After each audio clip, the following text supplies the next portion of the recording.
지금 뭐 국민의당 제보 조작 검찰 수사는 확대되고 있는 상황이고요. 조작 사실을 미리 알았느냐? 자, 이것도 이제 당 지도부가 어디까지 알았느냐 이게 이제 관심사인데요. 어제 기자들이 이제 기자회견 후에 이런 질문을 좀 한 것 같습니다. 근데 안철수 후보가 당시 나는 뚜벅이 유세 중이었다. 그래서 전혀 몰랐다 이런 얘기를 했는데요.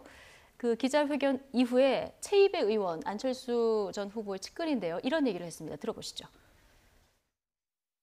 안철수 대표와 인연 때문에 국민의당에 온 사람들인데 그 부분에 대한 그 본인의 입장 표명이나 이런 건 없었나요? 뭐 이유미 씨에 대해서는 그 안철수 후보가 뭐 이렇게 직접적으로 굉장히 여러 언론에서 뭐 최측근이라는 등 이렇게 알려져 있지만 그렇지 않은 것은 굉장히 사실 그 최측근이 아니란 부분은 이미 사실로 이제 나온 것 같고요. 그런 관계 때문에 뭐 특별히 지금 그 입장 발표나 이런 것들이 고려되지는 않았습니다. 이유미가 안철수가 최측근 아니란 부분은 이미 사실로 나왔다 이렇게 이제 얘기를 하는데요. 그 사실인지 아닌지 사실 국민들은 잘 아직 모르겠고요. 그리고 그게 이 사건에 그렇게 중요한가요?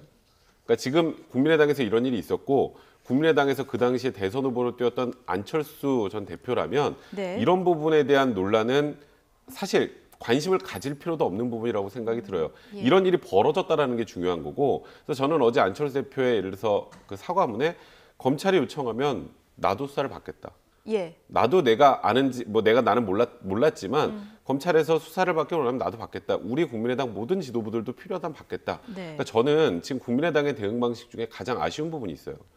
그러니까 이런 사건이 터진 건 팩트예요. 그러니까 조작이 있었던 건 사실입니다. 그게 이유미 씨 혼자 했건 이준서 전 최고랑 둘이 했건 아니면 위에까지 올라가서 이게 다 같이 했건 간에 이미 이 증거가 조작돼서 유포가 됐던 건 사실이란 말이에요. 그렇다면 여기서 정치 검찰 운운할 건 아니라는 생각이 들어요.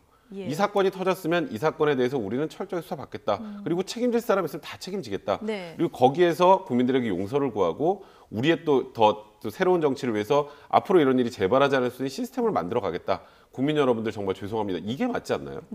그런데 아직도 이게 뭔가 정치 검찰 1호다. 영장 발부는요. 이준서 최고위원에 대한 영장 발부는 검찰이 청구했지만 법원이 발부한 거예요. 이거를 정치 검찰이라는 그런 모드로 좀 끌고 가는 것 자체가 이 사건 자체를 아니다. 법적인 문제가 아니라 정치적인 문제로 해결해 보려는 의도가 보이다 보니 국민들이 좀 실망하고 있는 게 아닌가 싶습니다. 그렇군요.